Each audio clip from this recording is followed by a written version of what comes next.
33장입니다. 구약성경 50페이지를 찾아주시기 바랍니다. 구약성경 50페이지 창세기 33장입니다. 찾으면서 들으시길 바랍니다. 야곱이 삼촌 라반 밧단 아람의 집에서 20년 만에 고향으로 돌아옵니다. 그러나 영원히 풀리지 않는 문제인 형 에서와의 관계를 풀기 위하여 여러 가지 노력을 기울입니다. 자신이 가지고 있는 소유와 또한 아내와 자녀들을 세 떼로 나누어서 거리를 두고 걸어가게 하고 한 떼를 치면 다른 한 떼가 지혜를 구함으로 그 위기를 벗어나고자 했습니다. 그래서 야복강을 다 건너가게 한 후 야곱은 혼자 남아 외로워 있을 때 하나님께서 즉 인자께서 야곱을 찾아오셨습니다. 그리고 그가 씨름하십니다. 야곱은 워낙 간절했기 때문에 꼭 하나님을 붙잡고 나를 축복하지 아니하시면 나를 축복하지 아니하시면 이것을 놓지 않겠다라고 간절히 간구합니다. 하나님께서 그의 허벅지 관절을 치셨습니다. 그 고통 가운데도 워낙 간절함이 컸기 때문에 그 두 손을 놓지 않았습니다. 이 하나님께서는 그에게 새로운 이름을 부여하십니다. 더 이상 야곱 속이는 자가 아니라 이스라엘 하나님과 사람과 겨루 이긴 자가 되었다라고 하는 이름으로 바꾸어 주십니다. 하루 사이에 야곱에게 놀라운 하나님의 경험이 나타나게 되었던 거죠. 하나님께 매달리고 하나님께 간구했을 때 과연 하나님께서 어떻게 역사하셨는가, 그 이야기가 오늘 나타나고 있습니다.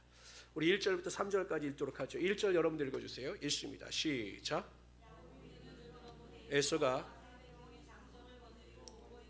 그의 자식들을 여종들과 그들의 자식들을 앞에 두고 레아와 그의 자식들을 다음에 두고 라헬과 요셉은 뒤에 두고 나아가되 몸을 7번 땅에 굽히며 그의 야곱이 어떻게 바뀌었습니까? 하나님을 만나기 전까지, 하나님을 씨름하기 전까지 항상 자신은 뒤에 처져 있었습니다. 무슨 생각입니까? 다 죽어도 나만 살면 된다, 이러한 생각을 가지고 있었던 겁니다. 근데 오늘 본문에 보십시오. 이제는 뒤에 처져 있는 것이 아니라 야곱이 가장 앞장서서 나가서 엎드려 형 에서를 만나고 있습니다. 왜 그랬을까요? 첫 번째는요, 도망갈 수가 없었기 때문에. 도망 못 갑니다. 왜냐, 허벅지 관절을 쳤기 때문에 이제 도망가고 싶어도 도망가지 못합니다. 이게 첫 번째 이유였겠죠. 두 번째는 하나님을 만나고 그의 마음속에 하나님이 주시는 평안과 담대함이 있었기 때문입니다. 하나님과 씨름하면서 내가 너를 축복하겠다, 나와 겨루 이긴 자가 되었다라고 하는 그 이름을 바꾸어 주심에 따라 그의 마음속에 하나님이 부어주시는 믿음이 생긴 것으로 보입니다. 그래서 도망가지 아니하고 가장 앞장서서 나가 형을 맞이하고 있는 것입니다. 하나님과 올바른 관계를 맺고 있는 성도들은 이 세상을 살아가면서 사람이나 환경 때문에 시험에 들거나 사람이나 환경 때문에 넘어지거나 쓰러지지 않습니다. 어떠한 상황 가운데 있다 할지라도 하나님께서 나와 함께 하심을 믿기 때문에 피하는 것이 아니라 문제 앞에서도 담대함을 가지고 하나님 앞에 능력을 가지고 나아갈 수 있게 되는 것입니다. 그러나 하나님과의 관계가 올바르지 않은 성도들, 하나님께서 나와 함께 하심을 믿지 못하고 하나님께서 나를 사랑하신다는 사실을 믿지 못하고 하나님께서 항상 나와 나를 도와주신다는 사실을 믿지는 못하는 성도들은 아무리 사소한 일이라도 불안과 두려움과 낙심에 사로잡히게 되는 겁니다. 그러한 사람들에게는 하나님의 인도하심과 하나님의 함께하심의 축복이 나타나지 않죠. 여러분, 블레셋과의 전쟁에서 사울 왕과 이스라엘 백성들이 골리앗과 싸움에 있어 두려워하고 떤 이유가 무엇입니까? 하나님께서 나와 함께하심을 믿지 못했기 때문입니다. 하나님과의 올바른 관계를 믿지 못했기 때문에 그 골리앗이라고 하는 그 거대한 장군 앞에서 두려워하고 떤 것입니다. 다윗은 달랐습니다. 변변한 무기조차 가지고 있지 않고 골리앗과 싸움을 할 때도 막대기와 물맷돌을 가지고 나갔지만 다윗은 담대했습니다. 왜 그랬습니까? 하나님과의 관계가 올바랐기 때문에, 하나님께서 나와 함께 하시고 나를 도와주신다라고 하는 믿음이 확실히 있었기 때문에 무기를 의지하지 않고 사람을 의지하지 않고 하나님을 의지하여 나갈 때 하나님께서 다윗에게 큰 승리를 안겨주셨던 것입니다. 성경 말씀을 다 같이 읽어봅시다. 야고보서 4장 8절입니다. 시작. 하나님을 가까이 하라. 그리하면 너희를 가까이 하시리라. 시편에 보면 하나님을 가까이함이 우리에게 복이다라고 말씀하십니다. 그 이유가 무엇입니까? 우리가 하나님을 가까이 하려고 노력하면 하나님께서 우리를 가까이 하셔서 우리의 삶에 하나님의 위로와 평강뿐만 아니라 우리의 삶에 필요한 능력을 허락하여 주시기 때문입니다. 하나님을 가까이 하는 방법은 딴 거 없어요, 여러분. 여러분들처럼 주중 예배 이렇게 나와서 예배를 통해서 하나님 앞에 온전히 영광을 돌리려고 애쓰고 수고하는 분들이 하나님을 가까이 하는 분들입니다. 매일 삶에서 기도함으로 나의 자아를 깨뜨리고 하나님의 뜻대로 살아가려고 몸부림치는 것이 하나님을 가까이 하는 것입니다. 또 어찌하든지 하나님께서 기뻐하시는 말씀을 쫓아 순종하려고 노력하는 것이 하나님을 가까이 하는 것입니다. 그럴 때 하나님께서 여러분들을 가까이 하시죠. 하나님은 모든 사람을 다 똑같이 사랑하십니다. 그렇죠? 다 똑같이 사랑하셔요. 그러나 하나님께서 부어주시는 은혜는 우리의 신앙에 따라 차이가 난다는 거예요. 설마요?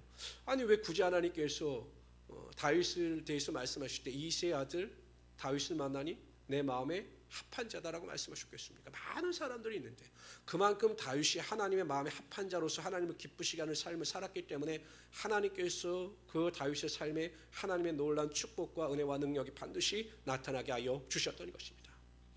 이 세상을 내 생각대로 내 방식대로 살고자 하면 항상 실패와 좌절밖에 없어요. 그러나 우리가 하나님을 가까이하고 하나님을 의지하여 하나님의 뜻대로 순종하며 살아갈 때 하나님께서 우리에게 지혜도 주시고 능력도 주시고 권능도 허락하여 주심으로 참된 평강 가운데 하나님만을 바라보고 의지하며 살아갈 수 있게 된다는 것입니다.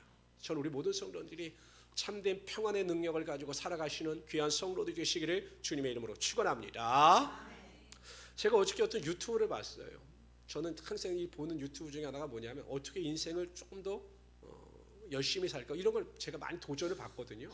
세상 사람들도 저렇게 열심히 사는데 예수 믿는 목회자로서 열심히 살아야겠다 이런 걸 보는데 아주 유명한 대기업 사장의 하루를 다룬 기사가 나왔어요. 뭐 1년에 4천억 이상의 매출을 올리는 그 회장이에요. 내가 회장에게 물어봤습니다. 행복하냐고. 행복하지 않다는 거예요. 왜? 아무리 돈을 많이 벌어도 돈 쓸 시간이 없다라는 거예요. 제가 한편으로 생각해요. 난 돈 쓸 시간은 많은데. 돈 쓸 시간은 많은데. 그러니까 우리가 생각하기에 경험해보지 않았기 때문에 부러워하지만 물질이 많다고 해서 뭐 세상의 권력과 명예를 소유했다고 해서 그 사람이 행복한 것은 아닙니다. 어떠한 사람이 행복한 사람이냐? 믿음 안에서 하나님과 올바른 관계를 맺고 하나님이 주시는 절대 평안을 가지고 이 세상을 살아갈 때 기쁨 안에서 참된 행복을 누리며 살아갈 수 있는 여러분들이야말로 가장 소중하고 귀한 존재이며 축복받은 인생인 것을 깨달으며 살아갈 수 있는 우리 성도들이 되시기를 주님의 이름으로 축원합니다. 우리 4절부터 17절까지 읽도록 하죠. 4절 제가 읽겠습니다. 에서가 달려와서 그를 맞이하여 안고 목을 어금 맞추어 그와 입 맞추고 서로 우니라. 에서가 눈을 들어 여인들과 자식들을 보고 묻되 너와 함께한 이들은 누구냐? 야곱이 이르되 하나님이 주의 종에게 은혜로 주신. 제가 보기엔 야곱이 너무 놀랐을 것 같아요. 왜냐하면 갑자기 와서 형이 자신의 목을 껴안고 막 우니까 야곱도 당황했을 것 같아요. 왜냐하면 형은 절대 그런 사람이 아니거든요. 남성적이고 굉장히 외향적인 사람이기 때문에 울 거라고는 상상조차지 못했던 겁니다. 그때 여종들이 그의 자식들과 더불어 나와 절하고 레아도 그의 자식들과 더불어 나와 절하고 그 후에 요셉이 라헬과 더불어 나와 절하니 에서가 또 이르되 내가 만난 바 이 모든 때는 무슨 까닭이냐? 야곱이 이르되 내 주께 은혜를 입으려 함이니이다. 내 동생아 내게 있는 것이 족하니 내 소유는 내게 두라. 야곱이 이르되 그렇지 아니하니이다. 내가 형님의 눈앞에서 은혜를 입었사오면 청하건대 내 손에서 이 예물을 받으소서. 내가 형님의 얼굴을 배운 주 하나님의 얼굴을 본 것 같사오며. 참 대단하죠. 형님도 나를 기뻐하심이니이다. 내 소유도 족하오니 청하건대 내가 하고 그에게 에스가 이르되 우리가 떠나자. 내가 너와 동행하리다. 야곱이 그에게 이르되 내 주도 아시거니와 자식들은 연약하고 내게 있는 양떼와 모든 떼가 죽으리이다. 청하건대 내 주는 종보다 앞서가소서. 나는 앞에 가는 가축과 자식들의 걸음대로 천천히 인도하여 세일로 가서 내 주께 나아가리이다. 에서가 이르되 내가 내 종 몇 사람을 내게 머물게 하리라. 야곱이 이르되 어찌하여 그러하리이까? 나로 이날 에서는 세일로 돌아가고 자기를 위하여 집을 짓고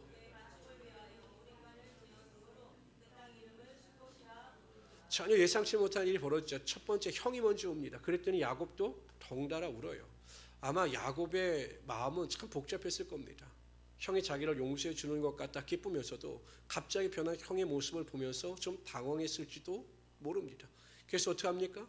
야곱도 감동해서 같이 웁니다.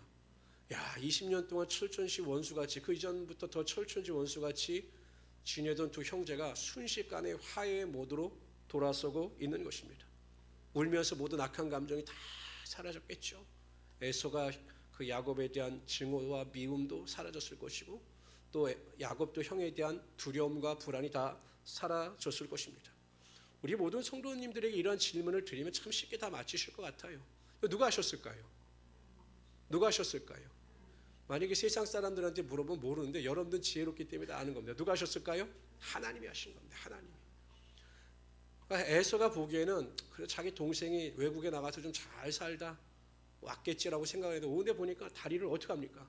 쩔뚝 지팡이 하나 들고 쩔뚝 걸어서 오니까 아이고 저기 해외 나가서 잘 살 줄 알았는데 저 고생하다가 비행기 타고 왔나 보다라고 해서 불쌍한 마음이 든 거죠. 그래서 그 동생을 보자마자 막 울은 겁니다.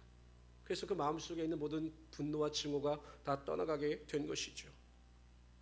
하나님께서 그 에서의 마음과 생각을 주장하여 주신 겁니다. 성도 여러분, 하나님은 이 세상의 모든 역사와 만물을 주관하시는 하나님이실 뿐만 아니라 인간의 생각과 마음도 주관하시는 하나님이 되시는 것입니다.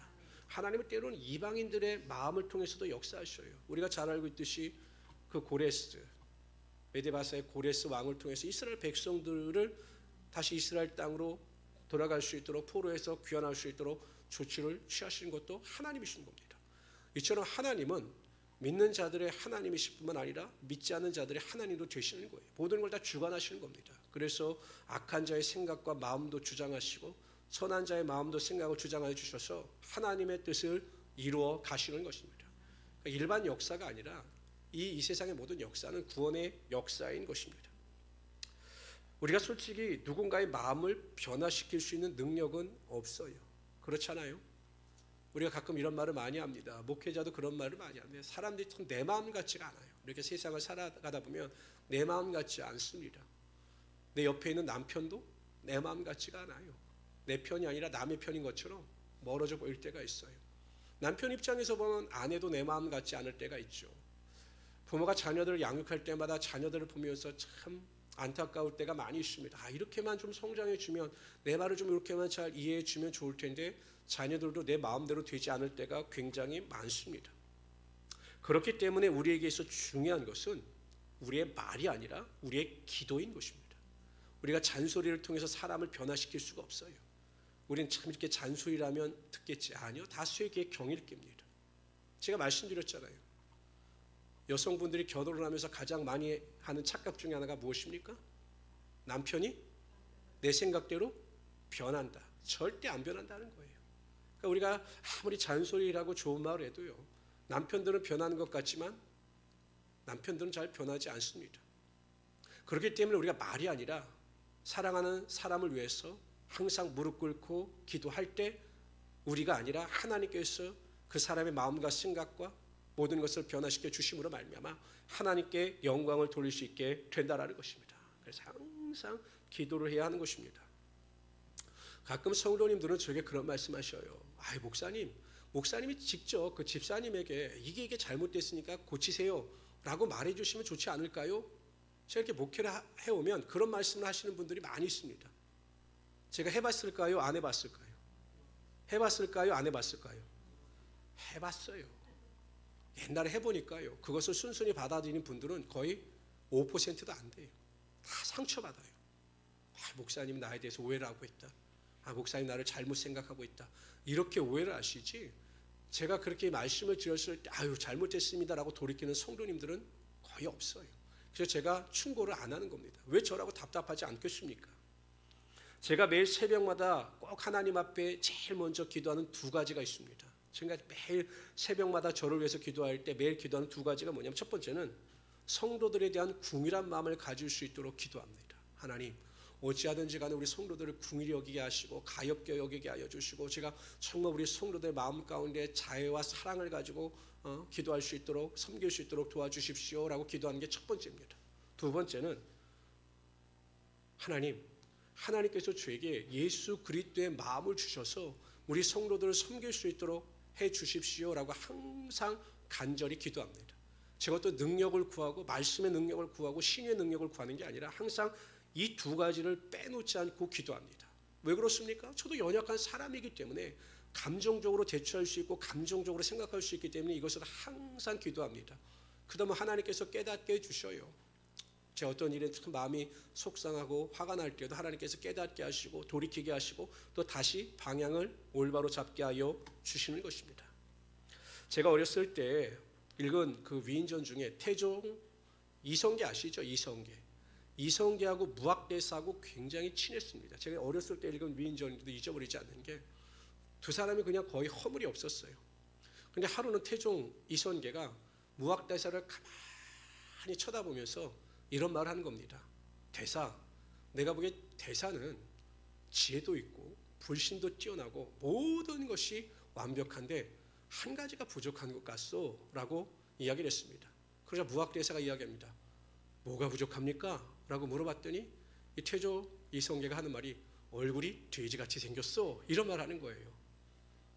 그럼 이제 태종 이성계는 그럼 이제 반박을 하겠구나 했는데 무학대사가 아무 말도 하지 않는 겁니다. 그래서 이성계가 이야기를 합니다. 대사, 나는 대사의 그 외모에 대해서 이렇게 평가를 했는데 그럼 한번 물어봅시다.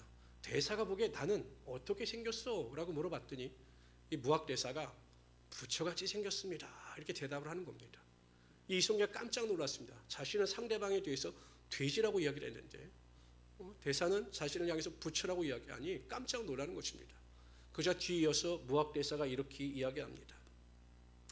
왕이시여, 사람은 자신의 내면 속에 있는 거울로 다른 사람을 보게 되어 있는 겁니다. 자신의 내면 속에 있는 것이 상대방을 통해서 보이는 것이죠. 돼지의 내면을 가진 사람의 눈에는 다 사람이 돼지같이 보이는 것이고 부처의 내면을 가지고 있는 사람에게는 모든 사람들이 다 부처같이 보이는 것입니다 라고 이야기를 했다라고 합니다.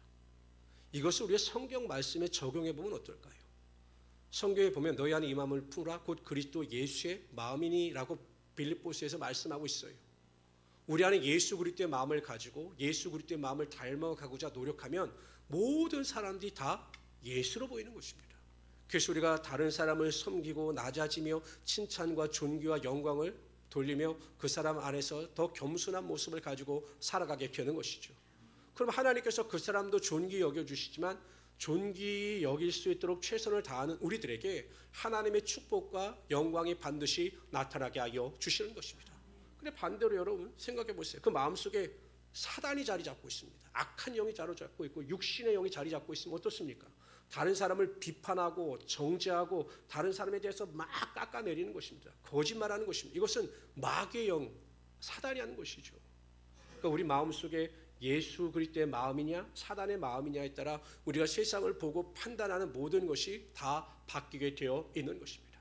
저는 우리 모든 성도님들이 매일 기도하실 때마다 하나님 저에게 예수 그리스도의 마음을 품게 하시고 다른 사람들을 섬기게 하시며 다른 사람들보다 겸손하여 하나님의 영광을 쫓아 살아가게 하여 주시옵소서.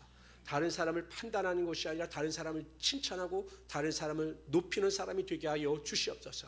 이렇게 기도하심으로 세상에서 인정받는 사람이 아니라 하나님께 인정받는 하나님의 귀한 성도들이 되시기를 주님의 이름으로 축원합니다.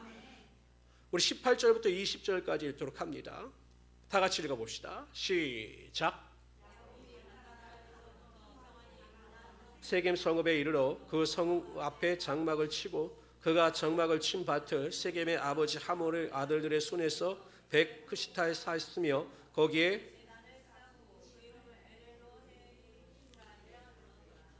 엘로 헤이스 이스라엘, 이 말은 이스라엘의 하나님이란 의미입니다. 근데 여러분 지금 야곱이 세겜으로 들어갔어요. 세겜으로 들어갔어요. 그래서 지금까지 여러분 성경을 여러분 우리가 읽고 우리 성경을 지금까지 배운 여러분들은 이제 아실 거예요. 이 야곱이 세겜으로 들어간 것이 잘한 행동입니까? 잘못한 행동입니까? 세겜 성으로 들어간 것이 잘한 행동이에요? 잘못한 행동이에요? 왜요? 왜? 왜 베델로 가야 합니까? 그냥 느낌의 베델로 가셔야 될 것 같아요. 맞습니다. 왜냐하면요, 우리가 여러분 다 아시는데 제가 보니까 일부러 대답을 안 하신 것 같아요. 왜냐하면 겸손하셔가지고 너무 겸손하셔가지고 내가 대답하면 또 목사님 또 얼마나 민망하실까, 끝까지 입을 다물고 있자 이렇게 하시는 것 같은데, 창세기 28장에 보면 이제 형 에서의 위협을 피하여 야곱이 도망을 가잖아요. 혹시 루스라고 하는 것을 기억하십니까? 루스? 거기서 돌을 베개 삼아 자고 있을 때 하나님의 천사가 나타났죠. 그리고 내가 너와 함께 할 것이다 라고 약속하셨죠. 그때 그 은혜에 감사하여 이 야곱이 하나님 앞에 이렇게 소원합니다. 하나님이 나와 함께 계셔서 내가 가는 이 길에서 나를 지키시고 먹을 떡과 입을 옷을 주시면 내가 평안히 아버지 집으로 돌아가게 하시오면 여호와께서 나의 하나님이 되실 것이요 내가 기둥으로 세운 이 돌이 하나님의 집이 될 것이요 하나님께서 내게 주신 모든 곳에서 10분의 1을 내가 반드시 하나님께 드리겠나이다 하였더라. 이것이 베델이에요. 그러니까 서원한 거죠. 나를 돌아오게 하시며 내가 이 베델에서 제단을 쌓고 하나님께 제사를 드리며 나의 소득의 11조를 하나님께 드리겠습니다 라고 서원 기도를 한 것입니다. 그런데 더 중요한 것은 하나님께서는 이 야곱의 서원 기도를 기억하셨어요. 그래서 창세기 31장에 보면 야곱이 과연 떠날까 말까 고민할 때, 삼촌의 집에서 떠나야 되나 말아야 되나 고민할 때 하나님께서 야곱에게 나타나셔서 이렇게 말씀하십니다. 나는 베델의 하나님이라. 네가 거기서 기둥에 기름을 붓고 거기서 내게 서원하였으니 지금 일어나 이곳을 떠나서 내 출생지로 돌아가라. 그러니까 야곱이 여러분 서원한 것을 하나님께서 기억하시고 지금 떠나라 라고 말씀하시는 것입니다. 그런데 막상 여러분 야곱이 하나님 은혜 가운데 그냥 몸만 돌아온 것이 아니라 많은 소유와 아내와 자녀들을 거닐고 돌아왔습니다. 그리고 형 에서와의 모든 문제도 다 해결이 되었습니다. 그럼 어디로 올라가야 합니까? 어디로 올라가야 합니까? 이제 겸손하실 필요가 없습니다. 어디로 올라가야 됩니까? 베델로 가야 합니다. 근데 베델로 가지 않았습니다. 이것이 인간의 본성인 거예요. 항상 예수 믿는 성도들도 보면 화장실 들어갈 때하고 나올 때 마음이 틀려요. 막 고난이 다가오고 환난이 다가오면 막 나와서 하나님 저의 기도를 들어 응답하여 주시면 내 모든 삶은 하나님께 드리며 하나님의 영광을 쫓아 평생을 위해 살겠습니다. 막 간절히 기도하다가 문제가 딱 해결되면 어떻게 됩니까? 딱 잃어버립니다. 그리고 또 다시 고난을 맞이하며 사사기에 나오는 이스라엘 백성들처럼 부르짖고 기도함으로 말미암아 또 문제를 해결받는 그런 악순환의 고리가 계속 반복되어지는 것이 어찌 보면 성도들의 모습인지도 모릅니다. 민수기 30장 2절에 보면 사람이 여호와께 소원하였거나 결심하고 서약하였으면 깨뜨리지 말고 그가 입으로 말한 대로 다 이행할 것이니라. 성도 여러분, 서원 기도는 굉장히 조심해서 해야 하는 기도인 것입니다. 우리가 사사기에 보면 사사 입다가 잘못된 소원을 했다 자신의 딸을 잃지요. 그러니까 우리가 하나님께 대하여 소원한 것에 대해서는 우리가 인간에게 한 것이 아니기 때문에 반드시 하나님의 소원한 대로 자신의 삶의 유불리를 떠나서 지켜야 하는 것입니다. 그리고 자신이 소원한 것에 대하여 충실히 이행할 때 하나님께서 그 성도의 삶에 하나님의 놀라운 축복과 능력이 반드시 나타나게 하여 주십니다. 한나가 그랬지 않습니까? 자녀가 없어요. 근데 한나는 구체적으로 기도합니다. 그냥 하나님 아들 딸 구별 말고 하나만 주십시오 이게 아니라 구체적으로 하나님 나에게 아들을 주시면 평생 그를 하나님께 드리고 머리에 삭도 나시린으로서 그를 키우겠습니다 라고 이야기를 합니다. 그리고 딱 사무엘이 태어납니다. 그랬더니 뒤도 돌아보지 않고 젖때쯤 되었을 때 그 사무엘을 데리고 가서 엘리 제사장에게 맡기죠. 이것은 하나님께 드리는 겁니다. 그럴 때 하나님께서 엘리 제사장에 드린 그 사무엘, 그 한나의 믿음을 보시고 그 한나에게 아들 셋, 딸 둘의 다산의 축복을 허락하여 주셨던 것입니다. 이처럼 우리가 하나님께 대하여 소원한 것이 있으면 반드시 지킬 수 있도록 노력하고 결단해야 하는 것입니다. 그런데 인간은 연약한지라 그게 참 쉽지가 않아요. 어느 분이 경제적인 어려움을 당하고 있을 때 목사님께 나와 기도를 받았습니다. 목사님 제가 참 어렵습니다. 하는 사업이 참 안 됩니다. 그러면 목사님한테 말씀하기를 제가 축복을 받으면 10의 1조가 아니라 10의 2조를 드릴 수 있도록 목사님 저에게 기도를 해 주십시오. 제가 하나님 앞에 10의 2조를 드리겠습니다. 라고 기도 부탁을 하고 또 기도를 받고 돌아갔습니다. 지금 하나님께 축복하셨어요. 사업장을 축복하셔서 많은 돈을 수입을 얻게 되었습니다. 근데 문제는 10의 1조가 아니라 어떻게 됩니까? 10의 2조를 드리니까 수입에 비해서 드리는 액수가 너무 큰 거예요. 예전에는 뭐 10만 원 벌 때 10의 2조 뭐 2만 원 정도니까 그렇게 부담이 안 되는데 이게 액수가 커지니까 하나님께 드려주는 그 헌금의 액수 11조 액수도 너무 커지는 겁니다. 그래서 고민 아닌 고민을 하고 있다가 목사님께 대해서 기도 부탁을 했습니다. 목사님 제가 10의 2조를 드리려니까 이제 액수가 너무 커져가지고 10의 1조를 드리면 안 될까 이런 생각을 하고 있습니다. 라고 했더니 목사님이 대답을 하셨다잖아요. 걱정하지 말라고. 왜요? 내가 앞으로는 하나님께 대해서 10의 2조에 부담이 되지 않는 수입이 들어오도록 기도할 테니까 걱정하지 말라고. 수입이 줄어들면 걱정하지 않을 테니까 내가 그렇게 기도할 테니까 걱정하지 말라고 그렇게 보내셨다라고 하는 이야기를 제가 들었습니다. 인간이 이래요. 항상 우리는 하나님의 은혜를 체험하고 경험하면서 살아가지만 그 은혜가 충만할 때 더 큰 은혜로 하나님께 나아가는 것이 아니라 자꾸 은혜에서 멀어지려고 하는 어리석음을 범할 때가 많이 있습니다.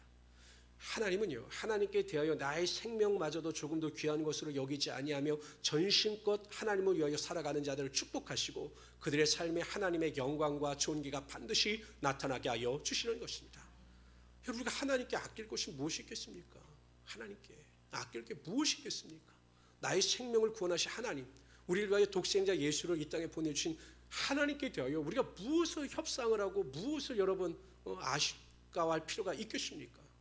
저는 우리 모든 성도님들이 정말 서원을 하실 땐 조심해서 서원을 하십시오. 그러나 서원한 것은 반드시 지키심으로 말미암아 하나님께 대하여 믿음을 나타내 보이시고 그 믿음을 인정받으심으로 말미암아 하나님께 큰 축복과 영광을 누리며 살아갈 수 있는 하나님의 귀한 성도들 되시기를 주님의 이름으로 축원합니다.